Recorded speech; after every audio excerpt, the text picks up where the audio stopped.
some things that you said, Shamari, that really stuck out to me because as a person that was in the classroom for several years as well, and even as a school principal, and special ed, it's as you got me reflecting now. It's one of the things that stood out with what you said was the overarching theme of empathy. Yeah, I think at the end of the day, like, because everything you just said, we're not superheroes, and your own experience, but then we start to feel bad. that's right. Because we couldn't stay out later, or we couldn't take that phone call. We needed to get home to our children. We needed this, or we needed to deal with.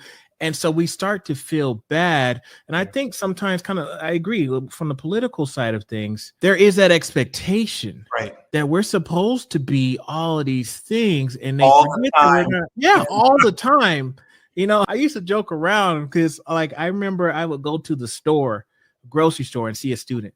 Mm-hmm. And think in my head, oh, you better not buy that bottle of wine. That's right. That's right. Because there goes your little second grader kid. And you're on stage.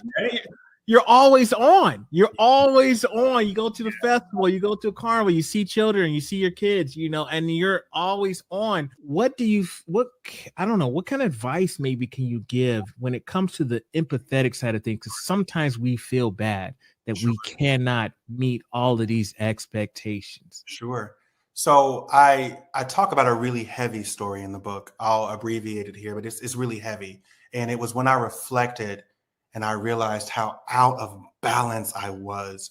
So my second year teaching, my younger sister, we're 5 years apart, my best friend, this is someone, growing up, she saw me, I saw her, but second year teaching, my sister was killed. And I didn't know how to hold space for myself. And I didn't know how to have empathy for myself. And so I took one day off work. I remember I found out the news about her murder at 2 a.m. And my instinct was to go to the school and work. It wasn't to heal. It wasn't to go be with family, to be with my mother. All I knew how to do was work, Sheldon. And so I went to the school about 3 a.m. and I redid my lesson plan. And I, wrote the sub plans on there. And I told myself, I will give myself 24 hours to grieve the loss of my best friend, to deal with the tragedy, the violent way that, her life was taken. And I went back to work one day later. And I was teaching language at that time, man. And I was teaching Spanish. And ironically enough, the lesson was about family. So here I am trying to teach about language of family and use the word sister. Meanwhile, 24 hours ago, mine was taken. And no one encouraged me to have empathy for myself. Nobody said, slow down. They all said, wow, what a great teacher you are. And then I can look back on my life, 10 years later and say, I wasn't good to myself. There was no self-empathy. I didn't know how to stop and ask. And so to the advice I would give to folks, other teachers who may be navigating those situations in which you feel like to be a good teacher is to always be on, I'll say, you can only be and love as deeply, one, as you love yourself. You only can give what you have. That day that I taught that lesson on family wasn't my best. The enthusiasm that I like to bring, the joy that I like to bring, it wasn't there. The lesson was drab.